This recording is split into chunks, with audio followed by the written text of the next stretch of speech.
Kung minsan, sa mga malalayong baryo na hindi madalas napupuntahan ng mga tagalungsod, may mga kwento at lihim na nananatiling buhay sa bawat huni ng mga kuliglig at lagaslas ng hangin sa gabi. Sa mga kabundukan ng isang maliit na baryo sa Quezon, isang batang lalaki ang naging saksi sa mga bagay na hindi kayang ipaliwanag ng siyensya o ng karaniwang tao. Siya si Andoy, isang 12 taong gulang na lumaki sa gitna ng mga tsismis tungkol sa mga aswang at iba pang nilalang na matagal nang kinatatakutan sa kanilang lugar. Pero para kay Andoy, hindi lang tsismis ang mga ito, dahil mismong sa harap niya, nakita niya ang mga matang pula at aninong lumilipad sa gabi.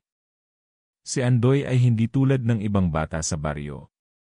Bata pa lang siya, natuto na siyang magtinda sa palengke para makatulong sa kanyang inang si Aling Minda. Sa murang edad, marunong na siyang magbitbit ng isdang nahuli ng kanyang amang si Mang Teryo sa laot. Pero ang pinakatampok sa kanilang paninda ay ang buntot pagi, isang parte ng isdang pagi na sinasabing may taglay na bisa laban sa mga aswang. Mula pa noong panahon ng mga matatanda, naniniwala ang mga taga-baryo na ang buntot pagi ay kayang paalisin ang masasamang nilalang at protektahan ang sinuman na may suot o may bitbit nito. Kaya tuwing palengke day, dagsa ang mga tao sa kanilang pwesto para bumili nito. Isang hapon, habang papalubog ang araw at nagsisimula ng manilaw ang kulay ng langit, inutusan si Andoy ng kanyang ina na ihatid ang ilang piraso ng buntot pagi sa bahay ni Mang Lando, ang matandang manggagamot sa kabilang kanto. Kilala si Mang Lando bilang isa sa ilang tao na nakakagamot ng mga kagat ng nilalang na hindi umano kayang gamutin ng karaniwang albularyo. Sabi ng mga matatanda, siya lang daw ang nakakaligtas sa mga nagiging biktima ng aswang. Mag-ingat ka, Andoy, bilin ng kanyang ina habang isinusuksok sa bulsa ng kanyang shorts ang isang maliit na piraso ng buntot pagi. Huwag kang dadaan sa likod ng sagingan. May sabi-sabi na may umiikot na naman doon tuwing dapit hapon. Tumango lang si Andoy. Alam niya ang mga kwento, pero dahil sanay na rin siya sa ganitong gawain, inisip niyang baka nagpapakakonsensya lang ang kanyang ina. Mahigit 2 kilometro rin ang lalakarin niya papunta kina Mang Lando, pero kabisado na niya ang bawat daanan, bawat puno, at bawat ingay ng paligid.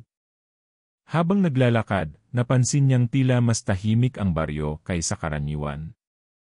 Wala masyadong mga bata sa labas, at maging ang mga manok ay tila nagkukubli na sa kanilang mga kulungan. Ang huni ng mga kuliglig at palaka ang tanging maririnig. Tumaas ang balahibo ni Andoy nang mapansin niyang sa bawat hakbang niya, tila may sumusunod sa kanya. Hindi tao, hindi hayop kundi aninong hindi mawari ang hugis, pero ramdam mong nariyan. Muling nagbalik sa kanyang isip ang babala ng kanyang ina. Sa halip na dumaan sa sagingan, nagdesisyon siyang umiwas at sa kabilang daan na lang dadaan. Pero biglang bumigat ang hangin. Parang may bumubulong sa kanyang tenga isang boses na paos, mahina pero malinaw na malinaw, Andoy.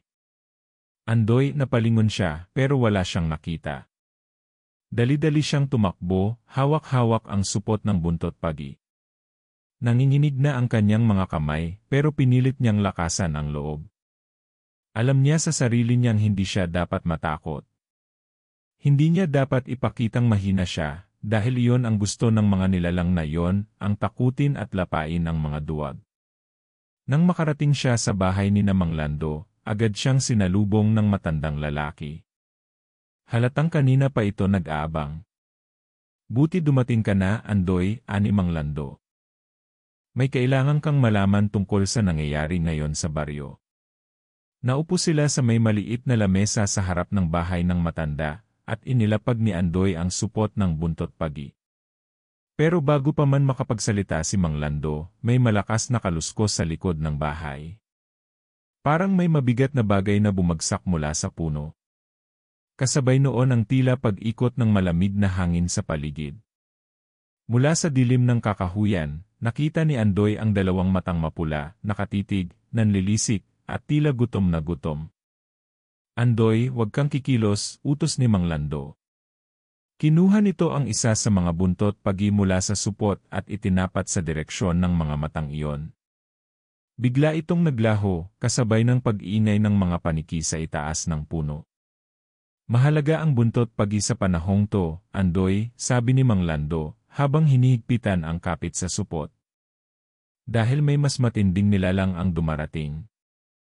Hindi na basta aswang, may isa silang pinuno na matagal nang natutulog at ngayoy muling gigising. Hindi na napigilan ni Andoy ang manginig. Kahit na lumaki siya sa mga kwento ng matatanda, ibang usapan na kapag mismong sa harap mo na nangyayari. Gusto niyang umuwi agad pero pinigilan siya ni Mang Lando. Andoy, hindi ka pa pwedeng umalis. Kailangan mong malaman ang kasaysayan ng buntot pagi at kung bakit ikaw ang napili. Napili, litong tanong ng bata. Ako po? Bakit po ako? Hindi pa man sumasagot ang matanda, isang malakas na sigaw ang bumulaga mula sa di kalayuan, tila isang babae na humihingi ng saklolo. Bumilis ang tibok ng puso ni Andoy. Sa bawat sigaw, parang palapit ito ng palapit. Si Mang Lando ay tila nag-aalangan kung pupuntahan ba ang pinanggalingan ng sigaw o mananatili na lang sila sa loob ng bahay. Andoy, magtatago muna tayo, utos ng matanda. Hindi to basta sigaw. Isa to sa mga panawagan ng mga aswang para mahila ang kaluluwa ng bata. Pero bago pa sila makapasok sa loob ng bahay, may kumaluskos na naman sa mga dahon sa gilid. At sa paglingon ni Andoy, isang matandang babae, tila gutom at may mapupulang mata, ang lumabas mula sa dilim. Kilala niya ito. Si Aling Marta, ang dati nilang kapitbahay na iniulat na namatay 3 taon na ang nakalilipas. Andoy, bulong nito habang papalapit. Doon natapos ang gabing iyon, pero ang kwento ni Andoy ay ngayon palang nagsisimula. Marami pang lihim ang babaligtad sa kanyang mundo. Sino ba talaga ang mga nilalang sa likod ng mga aninong iyon? At bakit tila siya ang laman ng kanilang mga bulong? Abangan sa susunod na bahagi ng Batang Taga-Tinda ng Buntot Pagi sa Baryo ng Aswang, True Story Part 2, dahil ang tunay na laban ngayon palang nagsisimula. Andoy, halika dito, muling bulong ni Aling Marta, ang matandang babae na ilang taon nang iniilibing sa lumang sementeryo sa may likod ng simbahan. Ang itsura niya ay hindi na tulad ng dati. Ang dating payat ngunit maaliwalas na mukha, ngayoy kupas na. Ang balat ay tila papel na malapit ng mapunit, at ang mga mata tila dalawang nagbabagang-baga sa dilim. Tumutulo ang malamig na pawis sa batok ni Andoy habang tinitigan niya ang matanda. Hindi niya alam kung tatakbo siya o mananatili sa tabi ni Mang Lando. Andoy, huwag kang gagalaw. Huwag kang magpapakita ng takot, mahinang bulong ng matanda sa kanyang tabi, habang unti-unti nitong iniikot sa kamay ang buntot pagi na tila nagiging mainit sa hawak nito. Sa paligid, naririnig na ang mga huni ng mga paniki at ang malakas na kaluskos ng mga dahon sa hangin. Parang may mga matang nagmamatsyag mula sa dilim, nag-aabang ng tamang pagkakataon para sumunggab. Sa baryo ni na Andoy, hindi bago ang mga kwento ng aswang. Bata pa lang siya, lagi na niyang naririnig mula sa matatanda na may mga nilalang na nagpapanggap na tao sa umaga at nagiging halimaw sa gabi. Ang ilan daw dito ay kaya pang magpalit ng anyo at maglakad-lakad sa gitna ng mga tao na parang karaniwan lang. Pero ngayon lang niya personal na nararanasan ang ganitong klaseng takot. Iba pala pag ikaw na mismo ang kaharap ng nilalang na sa mga kwento mo lang noon naririnig.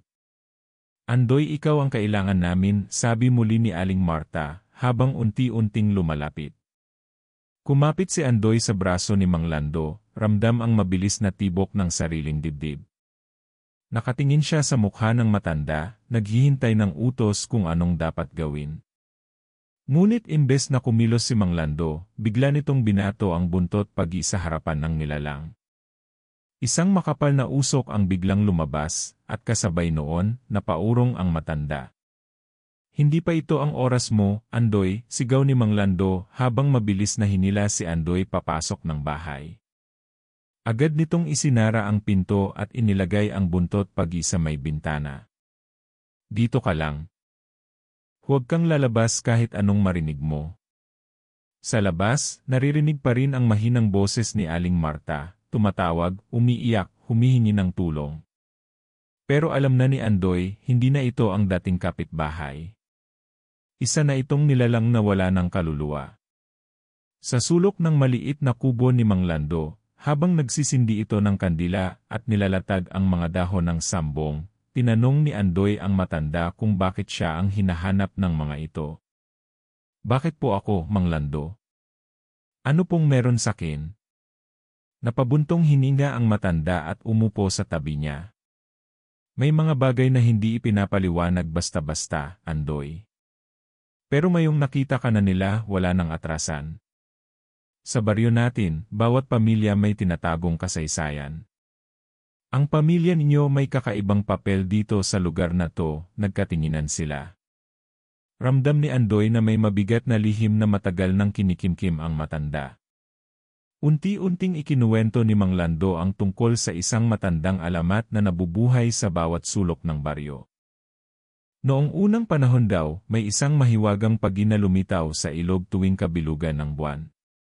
Ang sinumang makahuli nito, nagkakaroon ng kapangyarihan na maprotektahan ang buong baryo laban sa mga aswang at iba pang nilalang ng dilim. Ang buntot ng pagi na iyon ay ginawang anting-anting ng mga sinaunang tagapagtanggol ng baryo.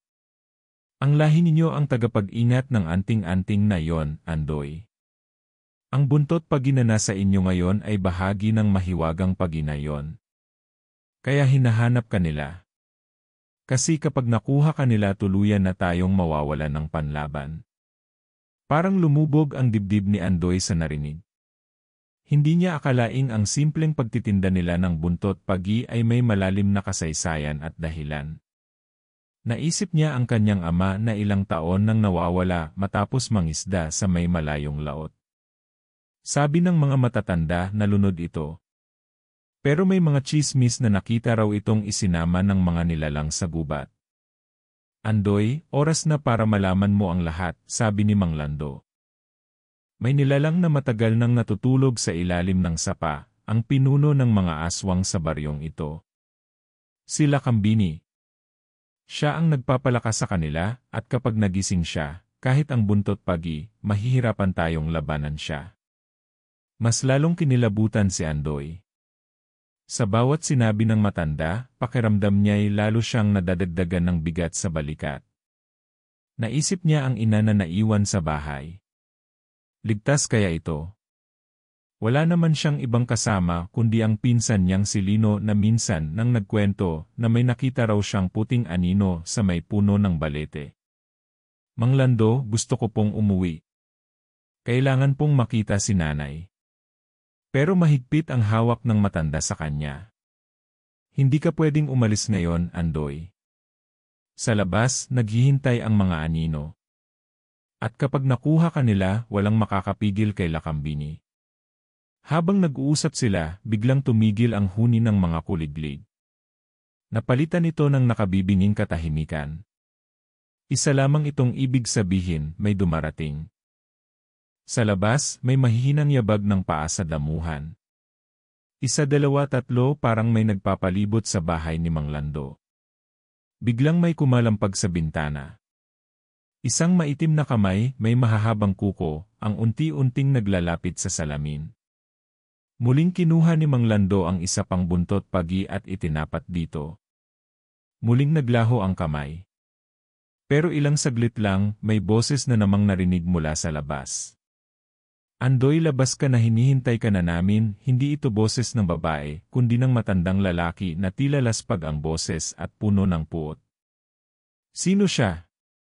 Isa na namang aswang. Isa sa mga nawawalang kalalakihan ng baryo. Hindi alam ni Andoy, pero alam niyang kailangang malaman niya. Nagulat si Andoy nang biglang ipatong ni Mang Lando sa harap niya ang isang lumang kahon na yari sa kahoy na may ukit ng buntot pagi sa ibabaw. Ito ang iniwan ng iyong ama bago siya nawala. Dito nakasulat ang kasaysayan ng pamilya niyo at ang tunay na dahilan kung bakit ikaw ang susunod na tagapagtanggol. Dahan-dahan niyang binuksan ang kahon. Sa loob nito'y may lumang papel na tila ginawa pa noong panahon ng Kastila, at isang piraso ng tuyong buntot pagi na mas kakaiba ang anyo sa mga karaniwang tinda nila.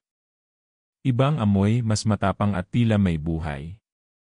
Nang mahawakan niya ito, parang may dumaloy na init mula sa palad niya papunta sa kanyang dibdib.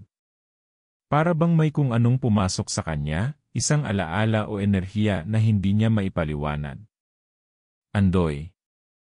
Yan ang huling piraso ng mahiwagang pagi, sabi ni Mang Lando. At ikaw ang kailangan nitong taglayin bago muling sumikat ang araw. Hindi pa man siya nakakapagsalita, biglang bumukas ang bintana. May malamig na hangin na pumasok, at kasabay noon, lumitaw ang anyo ng isang babae, maputla, may mapupulang mata, at nakalutang sa ere. Tumigil ang mundo ni Andoy nang marinig niya ang pangalan ng kanyang ina mula sa bibig ng nilalang. Si Minda, nasa amin na siya, Andoy. Kung gusto mong makita ang ina mo, lumabas ka.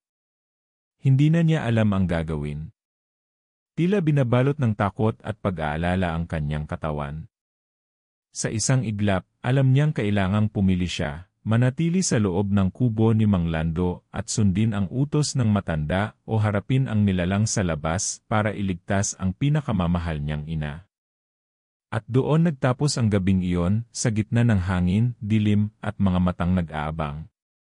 Sa susunod na bahagi ng Batang Taga-Tinda ng Buntot Pagi sa Baryo ng Aswang, True Story Part 2, malalaman natin ang pipiliin ni Andoy at ang tunay na kalaban na matagal nang nagkukubli sa likod ng mga anino. Ang hangin ay malamig at mabigat, parang may isang anino na dumapo sa kanyang balikat. Habang nakatayo si Andoy sa harap ng bintana, tinitingnan ang nilalang na nasa labas, ramdam niyang parang may bantas na humawak sa kanyang puso. Lahat ng kwento ng mga matatanda, lahat ng babala ng kanyang ina, tila nagiging totoo sa mga sandaling iyon. Minsan na niyang narinig ang pangalan ng ina mula sa mga nilalang sa gubat, pero hindi ito nagiging makatotohanan hanggat hindi pa siya nahaharap sa ganitong sitwasyon. Ang matandang babae na nakalutang sa ere, ang mga mata nitong magkasunod na nagliliwanag at naglalagablab, ay tila may ibang anyo, mas masama at hindi na tao. Nakatingin ito sa kanya, at bawat sandali na tumatagal, ang boses mula sa labas ay nagiging mas matinis. Andoy, kung gusto mong iligtas ang ina mo, lumabas ka. Ang mga salitang iyon ay paulit-ulit, parang alingaw-ngaw na nagmumula sa isang lugar na hindi niya kayang iwasan. Naglakad si Andoy palayo sa bintana at dahan-dahang naglakad patungo sa tabi ni Mang Lando. Tumayo siya ng tahimik, hindi alam kung paano siya makakalabas sa ganitong sitwasyon. Ang matanda ay nakatingin sa kanya ng seryoso, ngunit walang sinasabi.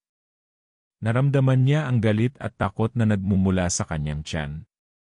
Gusto niyang magtanong, pero alam niyang wala nang ibang sagot si Mang Lando, kundi ang mga babaeng matagal nang ipinagbabawal na ibunyad. Mang Lando, kailangan ko po ng tulong. Paano ko po maliligtas si nanay? Ang tanong ni Andoy. Parang gusto niyang sumigaw, gusto niyang tumakbo at sagipin ang kanyang ina, ngunit alam niyang may kalaban siya na hindi matitinag ng takot o kahit ng anting-anting. Malinaw na rin sa kanya na hindi siya basta makakalaban ng ganun-ganun lang. Tulungan kita, Andoy, sagot ni Mang Lando, pero may pahiwatig ng panghihina sa tono nito. Ngunit hindi ito magiging madali. Hindi rin ako sigurado kung ano ang mangyayari. Alam mo, ang mga aswang ay hindi basta tumatalikod. Lalo na kung may malalim na ugnayan sila sa mga pamilya sa lugar. Inilabas ni Mang Lando ang isang lumang libro, ang kanyang mga kamay ay naglalabas ng mga alikabok habang binubuksan ang mga pahina. Pinakita niya kay Andoy ang mga larawan ng mga nilalang na hindi maipaliwanag, mga nilalang na may katawan ng tao, ngunit may pakpak, may mga matulis na pangil, at may mga mata na tulad ng sa matandang babae sa labas. Sa mga pahinang iyon, nakasulat ang mga kwento ng mga tao na nawala sa baryo, mga kwento ng mga magulang na nawalan ng kanilang mga anak na nawalan ng magulang. Lahat ng ito ay may koneksyon sa mga nilalang na hindi mo na kayang balik-balikan. Alam ko, Andoy, nakakatakot, ngunit ang mga aswang ay hindi basta nagpapakita ng walang dahilan. Patuloy ni Mang Lando, may dahilan kung bakit ikaw ang pinili nila. May isang bagay sa loob ng pamilya ninyo na matagal nang itinagong lihim. At sila Kambini, ang pinuno ng mga aswang, siya ang may hawak ng inyong mga kaluluwa. Habang patuloy ang mga salita ni Mang Lando, tila nawawala si Andoy sa kanyang mga iniisip.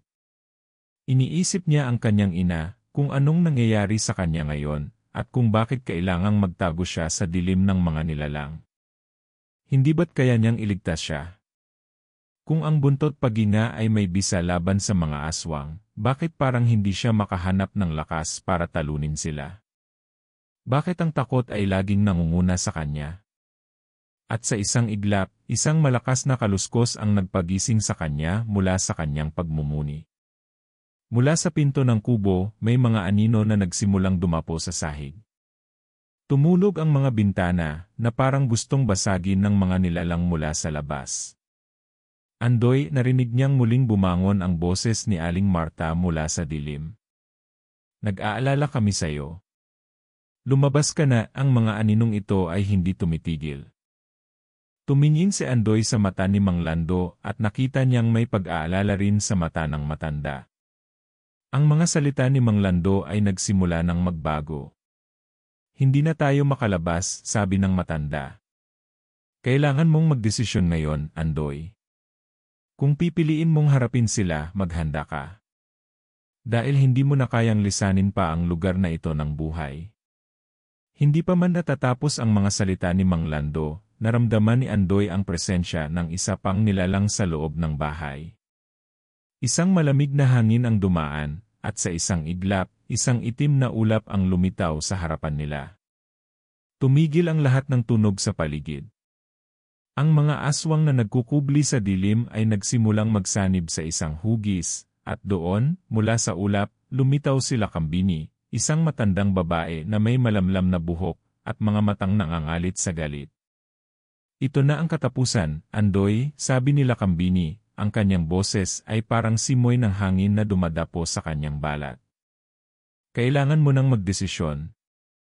Isang buhay ang kailangan namin. Ang tanong, sino ang pipiliin mong isakripisyo? Walang kaunting pag-aalinlangan si Andoy. Ang puso niya ay parang napunit sa takot, ngunit naisip niya ang kanyang ina. Kung siya man ang kailangang maghirap para maprotektahan siya, wala nang ibang pagkakataon. Kailangan niyang labanan ito. Hindi siya pwedeng maging duwag sa harap ng panganib. Kailangan ko pong iligtas ang aking ina, sumigaw si Andoy, ang kanyang tinig ay puno ng galit at tapang. Si Mang Lando ay tiningnan siya, may pag-aalala sa mata, ngunit hindi nagsalita. Alam niyang ang batang ito ay wala ng pag-asa kundi magpatuloy. Kaya't dahan-dahan niyang iniabot kay Andoy ang isang piraso ng buntot pagi, ang panghuling piraso ng kanilang lahi. Ito na ang iyong sandata, Andoy, sabi ng matanda. Kung hindi mo ito gamitin, hindi mo malalaman kung ano ang tunay na kahulugan ng pagiging tagapagtanggol. Tumango si Andoy at mabilis na lumabas ng bahay, ang buntot pagi sa kanyang kamay. Haharapin niya ang mga anino, ang mga kalaban. Kung ito na ang kanyang tadhana, hindi na siya tatakbo. Gagawin niya ang lahat para maprotektahan ang kanyang ina at ang kanyang baryo. At sa harap ng dilim, ang tunay na laban ay magsisimula. Habang lumalapit si Andoy sa dilim ng gubat, ang bawat hakbang niya ay tila tinig na sumisigaw sa mga nilalang na nagmamasid sa kanya mula sa mga anino. Ang hangin ay mabigat, ang mga puno sa paligid ay parang nagbabantay, at ang mga dahon ay parang mga mata na nagmamasid. Hindi niya alam kung anong magiging kahihinatnan ng kanyang paglabas. Kailangan niyang magtulungan ang kanyang sarili, at ang lahat ng matutunan niyang mga lihim mula kay Mang Lando, ngunit bawat segundo na lumilipas ay parang nagiging mas mabigat ang kanyang pakiramdam. Sa isang iglap, parang may malamig na pakiramdam na dumapo sa kanya. Tumingala siya at nakita ang isang anino na mabilis na dumaan sa itaas ng mga puno. Hindi niya na kailangang mag-isip pa, alam niyang ang mga aswang ay nagmamasid at naghihintay ng tamang pagkakataon.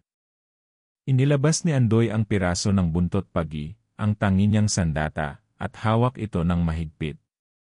Ang mahinang liwanag mula sa buwan ay kumikislap sa dulo ng buntot pagi, na parang nagbibigay ng lakas sa kanya, ngunit ang takot ay tila hindi nawawala.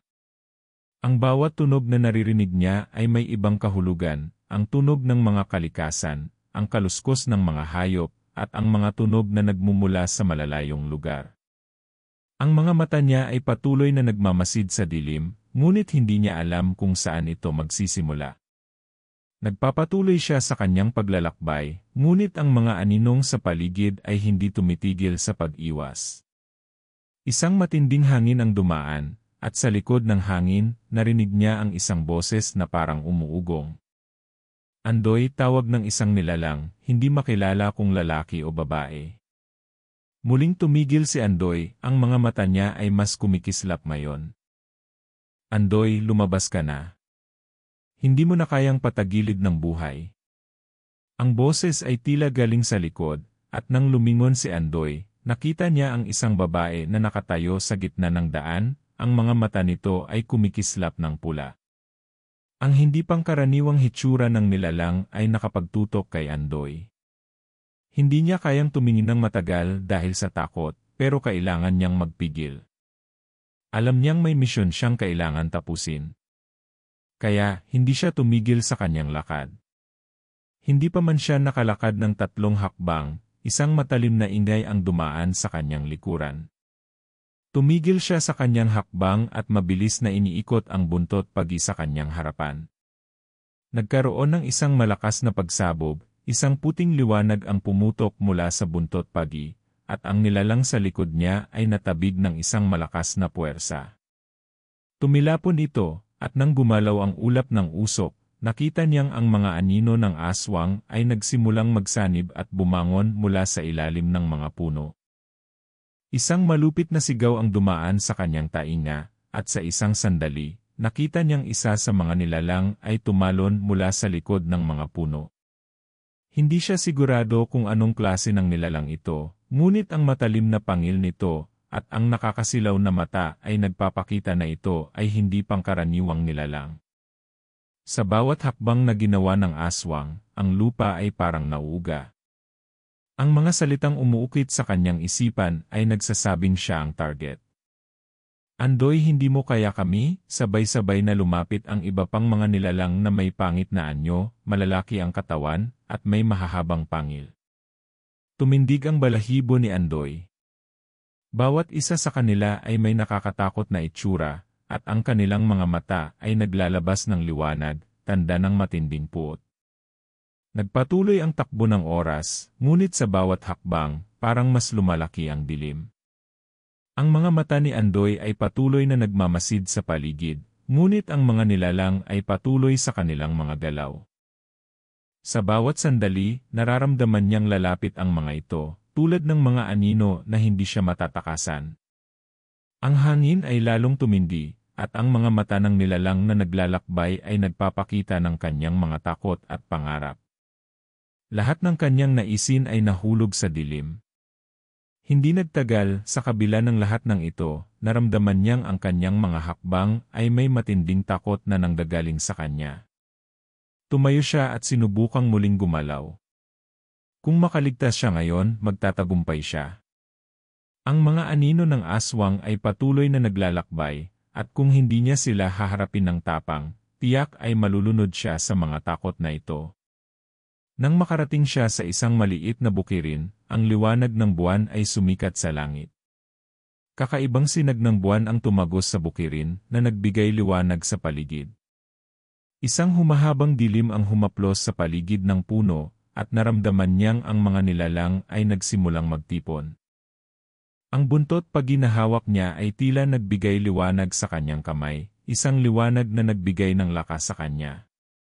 Ang mga mata ng aswang ay lumiliit, tila nag-aatubili sa kung ano ang mangyayari. Sa huling saglit ng kanyang buhay, naisip ni Andoy na hindi ito ang dulo ng kanyang kwento. Sa bawat kaluskos ng kanyang mga hakbang, nararamdaman niyang mas lumalapit ang mga anino. Hindi ito ang oras ng paghihinto. Tumanggap siya ng isang uri ng lakas na hindi niya alam. Marahil sa pagkamatay ng kanyang ama, sa kanilang pamilya, may mga lihim na matagal nang itinagong buhay at kamatayan. Ngayon, natutunan niyang maging tapang para sa kanyang mga mahal sa buhay. Sa likod ng bawat angal ng mga nilalang, ang mga mata ni Andoy ay nag-aalab ng tapang. Hindi siya titigil.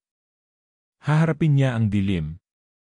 At sa hindi inaasahang sandali, nang ang pinakamadilim na anino ay nagsimulang magtipon sa kanyang harapan, narinig niya ang isang sigaw ng takot mula sa labas. Kung ang dilim ay patuloy na sumik, siya ay naroroon. Andoy froze. The scream echoed through the darkened forest like a sudden shockwave, freezing the air around him. His heart raced, pounding in his chest as he turned toward the source of the sound. It wasn't just any scream, it was the voice of his mother, Aling Marta. He had heard that cry before, but this time it was filled with sheer terror, desperation that twisted his insides. He gripped the buntot pagi tighter, its faint glow flickering in his hand as he stumbled toward the direction of the sound. Each step felt heavier, the weight of his fear mingling with his need to save her. The trees around him seemed to close in, their gnarled branches twisting like skeletal hands reaching out to grab him. He could feel the presence of the aswang surrounding him, their eyes watching from the shadows, waiting for him to slip up. He pushed forward, his every instinct screaming for him to run, but he couldn't. His mother needed him. As he moved deeper into the forest, the noise grew louder, but now there was something different. The usual unsettling quiet of the woods was gone. Instead, there was a low hum, almost like chant, reverberating through the ground. Andoy's mind raced, trying to make sense of it. What were they doing? Were they calling out to him? Hadn't they attacked yet? He felt his pulse quicken as the realization hit him. This wasn't just about him anymore. It was about something bigger, something more dangerous than he had imagined. Suddenly, the chant stopped, replaced the sound of soft footsteps in the distance. Andoy stopped dead in his tracks, his breath catching in his throat. The footsteps were too slow, too deliberate. Someone or something was coming. The shadows around him seemed to shift, and from the corner of his eye, he saw a figure approaching. The air grew thick with an almost tangible malevolence. A figure stepped into the clearing, and Andoy's heart skipped a beat. It was Lakambini, but she was different, darker, more powerful. Her once human form had morphed into something far more terrifying, her features distorted and elongated, her body covered in scales that shimmered in the moonlight. Her eyes glowed bright red, and her mouth twisted into a cruel smile. Did you think you could stop this, Andoy? Lakambini's voice was no longer a mere whisper. It was a low growl filled with venom. She stepped closer, her form shifting and swirling like smoke, becoming more ominous with every movement. You think that little trinket can protect you? That the ghost of your father can save you from what's coming? You're wrong. Andoy stood his ground, raising the buntot pagi in front of him. The light from it flickered, but it felt weak in the face of Lakambini's presence.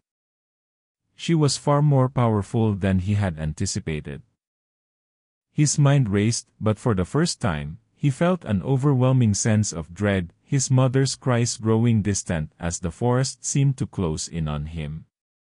What do you want from us? Andoy demanded, his voice trembling despite his efforts to remain firm. Lakambini's smile widened, and she let out a dark laugh that sent chills down Andoy's spine. Want, she repeated mockingly. It's not about what I want. It's about what you need.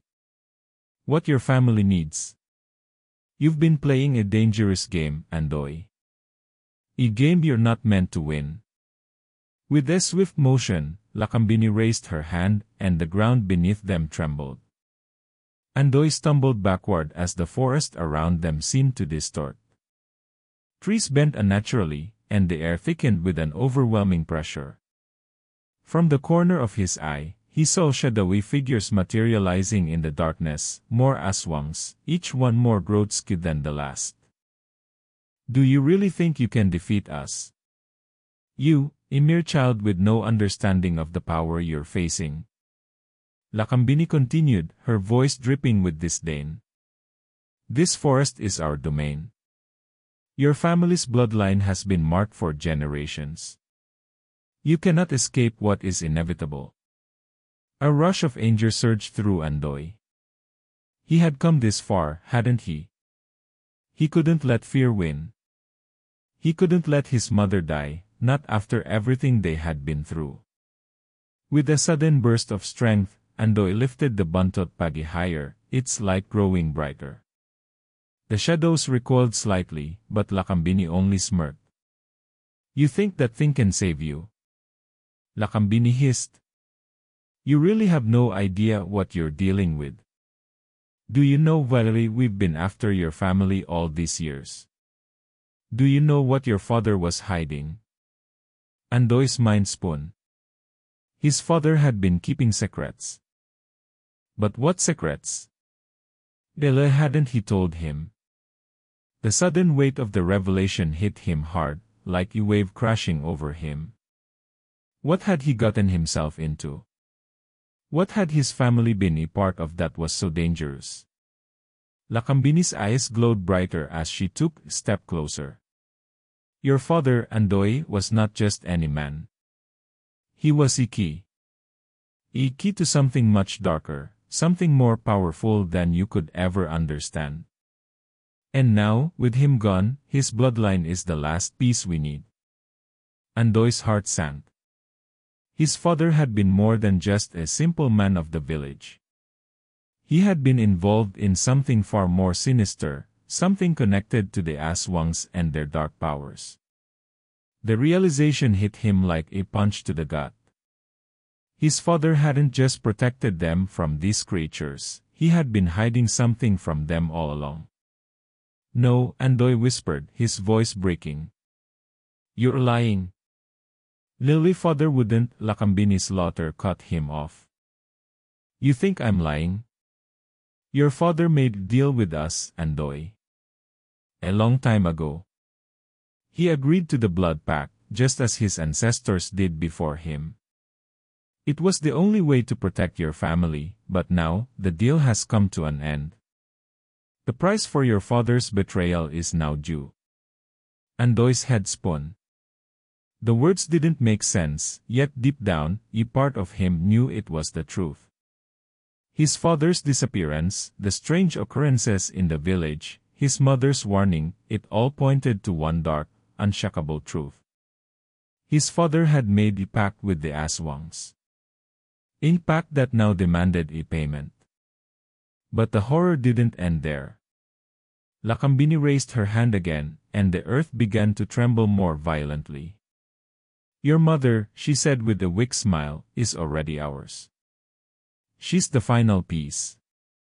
Your blood will join hers in the darkness. Your family's legacy will finally be complete. Suddenly, the ground cracked open beneath Andoy's feet. He staggered back, but it was too late. Dark tendrils of shadow shot up from the ground, wrapping around his ankles, pulling him down. The light from the buntot pagi flickered weakly, and Andoy felt the cold grip of fear tighten around his chest. He tried to pull free, but the shadows only grew stronger. Mom! Andoy screamed, but his voice was swallowed at the dark abyss opening before him. The figure of Lakambini loomed over him, her form shifting like smoke, her eyes burning with malice. You're too late, Andoy, she hissed. The price has been paid. Now, you will join us. Andoy's vision blurred as the shadows closed in. Desperation surged through him as he fought against the tendrils holding him down. The scream of his mother echoed in his ears once more, and everything around him grew darker, colder, until he could no longer tell where the forest ended and the shadows began. As the darkness consumed him, Andoy realized with a sickening certainty, he had been playing into their hands all along. The true horror of his family's past was more than he could have ever imagined. And now, there was no turning back. Andoy's vision blurred as the tendrils of darkness pulled him further into the earth. The chill in the air tightened around him like a vice, and his lungs felt like they were being squeezed. His heart pounded in his chest, each beat desperate reminder that time was running out. He could hear Lakambini's mocking laughter, echoing in the abyss, her voice reverberating with the promise of doom. "You're too weak," she taunted, her voice a low hiss. "Your family's fate was sealed long ago. You can't fight what's already been written." But as Andoy struggled against the tightening darkness, something within him stirred. A flicker of defiance, a spark of the strength his father had passed down to him, ignited deep in his core. He wasn't going to let them win, not now, not ever. He couldn't. Not after everything he had fought for, not after all the pain they had caused his family. In a final surge of energy, he clenched the buntot pagi with both hands and thrust it forward, its glow intensifying, casting a brilliant light through the suffocating darkness. The tendrils recoiled, the shadows faltering for just a moment. That moment was all Andoy needed. With a guttural array, he wrenched himself free from the hold of the shadows, stumbling backward, gasping for breath. His body trembled, but his resolve was stronger than ever. Lakambini's eyes flashed with fury as she stepped toward him, her form shifting like dark mist. "You think that will save you?" she spat. "You can never escape your bloodline, Andoy. It's already been claimed." Andoy looked at her, his eyes filled with both fear and defiance. He was so close, he could feel it. He knew this wasn't just about surviving, it was about breaking the curse that had haunted his family for generations. He had to end this now, or it would never stop. With a steadying breath, Andoy raised the buntot pagi higher, the light from it now burning like a beacon in the night. He could feel the heat of it radiating through his palms, its power coursing through him, something greater than he had ever known. His father had hidden the truth, but now he understood, it wasn't the buntot pagi that gave him power.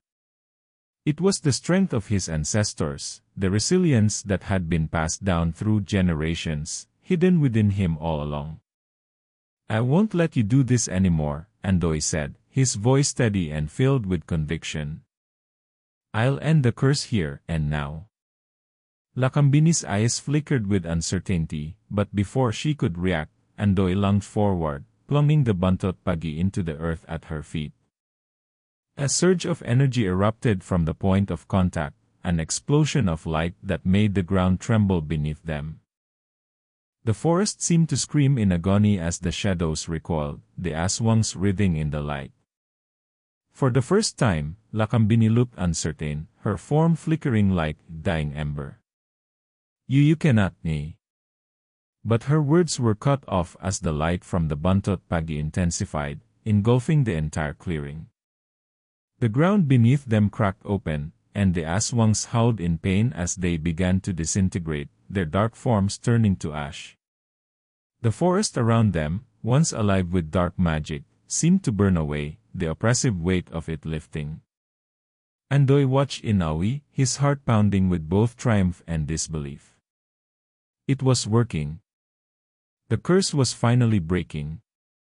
But just as he thought he had won, a figure emerged from the smoke, a figure he hadn't expected. His mother. Aling Marta stood at the edge of the clearing, her face pale, but her eyes were different. They were filled with an intensity Andoy had never seen before. She looked at him, not with the fear and concern he had grown up with, but with a calm, almost knowing expression. "Mom!" Andoy called out, confused and relieved at the same time. Aling Marta stepped forward slowly, her eyes never leaving him. "You've done it, Andoy," she said softly. "You've broken the curse, but it's not over yet. Andoy frowned. What do you mean? We've won, haven't we? The Aswangs are gone. The curse is lifted. His mother shook her head. No, Andoy. The curse wasn't just about the Aswangs or the blood pact. It was about you. You were always meant to be the key, the one who could end it all. But in doing so, you've unlocked something far more dangerous. Andoy's stomach twisted with confusion and dread. What do you mean? What have unlocked? The ground beneath them trembled again, and Andoy felt a cold wave of energy wash over him. His mother's eyes flickered with something darker, something he hadn't noticed before. She reached into the folds of her dress and pulled out a small, ornate box, one that Andoy recognized from his father's study. It was the same box his father had always kept hidden, the one Andoy had never dared open. That box, Andoy whispered, a knot forming in his throat. Dad kept it locked away. What is it? Aling Marta opened the box slowly, revealing a dark, swirling crystal inside. It pulsed with an eerie light, and Andoy felt its pull deep within his chest. His mind swirled with confusion and fear. What was this? What was happening? His mother turned to face him fully, her eyes now completely black. This is the true key, Andoy, she said, her voice no longer her own. The Aswangs were just the beginning. The curse your father made wasn't just to protect you. It was to bind you to something much older, something far more dangerous. The crystal. It holds the power of the ancient ones, the ones who ruled this land long before the Aswangs ever did. Andoy took a step back, his heart racing. No, Mom. You're one of them, aren't you? Aling Marta smiled, a chilling, unnatural smile. I'm sorry, Andoy. But you were always meant to be part of this. The power is yours now, whether you accept it or not. The crystal in her hands began to glow brighter, and the forest around them seemed to warp, twisting into a realm of darkness and shadow. Andoy's stomach churned, and he felt the very earth beneath his feet begin to shift. He looked at his mother, no longer seeing the woman he had known, but a vessel for something far darker. The truth was clear now, the Aswangs had been pawns in a much larger game. The real enemy wasn't just them. It was the ancient forces that had long been hidden, and they had always been tied to his family's bloodline. You were never meant to stop it, Andoy, his mother said, her voice echoing with the power of the crystal. You were meant to bring it back. As the darkness closed in around them, Andoy realized with sickening clarity, the real battle was only just beginning. The air was thick with tension, a suffocating silence that seemed to stretch for miles. Andoy's chest tightened as he stood, his feet planted firmly in the soft earth, staring at his mother, the woman he thought he knew, holding the crystal that pulsed with dark power. Her face, now void of any familiar warmth, was a mask of cold certainty. You don't have to do this, Mom, Andoy whispered, his voice barely more than breath. Please, tell me you're still in there. Fight this. But the woman before him wasn't the mother he remembered. Her eyes were black pits, devoid of the love that once filled them. She took a step forward, the crystal glowing brighter, its light seeping into the very ground beneath them. The earth trembled, and the air hummed with ancient power. You still don't understand, do you? She said, her voice now a hollow echo. This was never about me, or even about your father. This was about you, Andoy. You were always the key, the one chosen to either end it or bring it all back. The realization hit Andoy like a wave crashing against a rocky shore.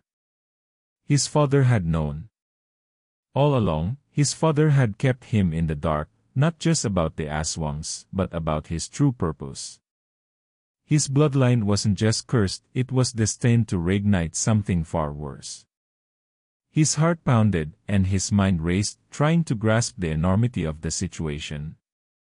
But even as he faced his mother, Andoy knew there was only one thing he could do: fight. His father's legacy was never meant to bind him to the darkness, but to give him the strength to end it once and for all. The buntot pagi still burned in his hand, its light flickering, but not yet fading. "Mom," he said, his voice gaining strength, "I won't let this happen. Not to you. Not to anyone." The ground beneath them shook violently, and the dark forest seemed to close in on them, living entity waiting to devour them whole.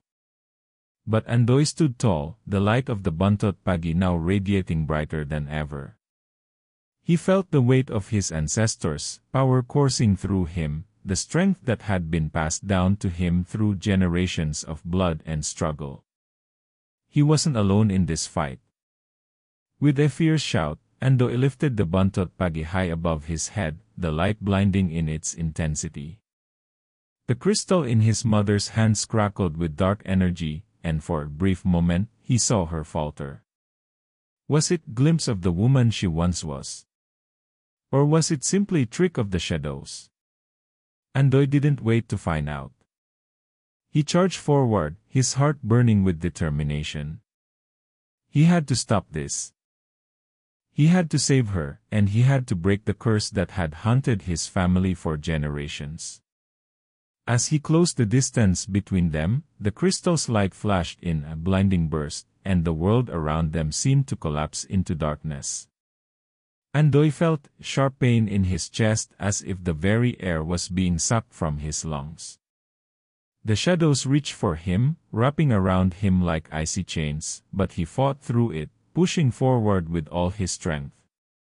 In one final, desperate move, Andoy thrust the buntot pagi into the heart of the crystal, the light from the trinket clashing with the dark energy emanating from it. For a moment, everything stood still. The world seemed to hold its breath as the two forces collided, the light and the darkness in a violent struggle for supremacy. And then, with a deafening crack, the crystal shattered, sending shards of dark energy flying in every direction. The tendrils of shadow evaporated, the oppressive weight of the darkness lifting. Andoy fell to his knees, gasping for breath, the remnants of the crystal's energy fading into the night. He looked up, his heart still racing, and saw his mother standing before him, the blackness in her eyes slowly receding. Her form wavered, her body trembling as if the dark power that had held her was now slipping away. "Mom!" Andoy whispered, fear and hope mingling in his voice. Aling Marta blinked, as if awakening from deep slumber. She took a slow, unsteady step toward him, her hands trembling as she reached out. "Andoy. I'm so sorry. I didn't know what I was doing. I thought I was protecting you, but I was wrong." Tears welled up in Andoy's eyes as he stood up, pulling his mother into an embrace. The weight of everything they had been through, the darkness that had almost consumed them, felt like it was finally lifting. He had won. They had won. But even as the two of them stood there, bathed in the fading light of the buntot pagi, Andoy couldn't shake the feeling that something was still off, nagging sensation that wouldn't go away. He pulled back from the embrace, his brow furrowing in confusion. What happened to the rest of the aswangs?" he asked, looking around the now silent forest. Aling Marta shook her head. "The curse didn't just bind your family to them. It tied the very land to them, to their darkness. Even if we break the crystal, even if we destroy the aswangs, the curse lingers. This forest, it's still tainted. It still remembers." Andoy's stomach twisted. He had thought they had won, but he realized the battle was far from over. They had destroyed the immediate threat, yes. But the forest, the land, the very fabric of their world had been scared generations of darkness. And the curse, though broken for now, would always be waiting for an opening to return. But for the first time, Andoy felt something new inside him, a sense of purpose. He had faced the darkness and survived. He had saved his mother and destroyed the source of their family's torment. The past might always haunt them, but the future was theirs to shape. "I'll protect this land," Andoy said quietly, looking out into the forest. "I'll make sure it never happens again." Aling Marta nodded, her face wary but hopeful. "I know you will, my son. You have the strength to carry our bloodline forward. You are the last of your father's legacy, and the first to truly break the cycle." Andoy took a deep breath, the weight of it all settling in his chest. The darkness had been vanquished, but it had left scars on both him and the land. It was up to him now to heal them, to rebuild what had been lost. As the first light of dawn broke through the trees, Andoy felt a renewed sense of hope. The past could not be undone, but the future was still unwritten. And he would write it, one step at a time, with courage and strength, until the shadows were no more. The curse was broken. The battle had been won. And with that, Andoy and his mother walked out of the forest, leaving the past behind them, ready to face whatever came next. And for the first time, they felt free.